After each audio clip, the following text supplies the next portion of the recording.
निराकारमोङ्कारमूलं तुरीयम्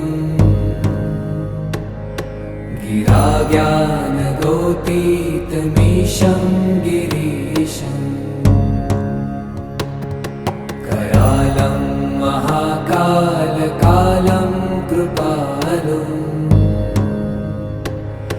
गुणागार संसार पारं नतोऽहम्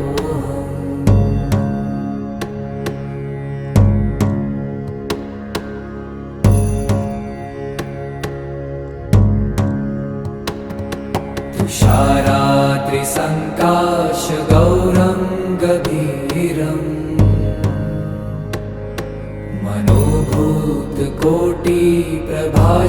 मनोभूतकोटिप्रभाश्रीशरीरम्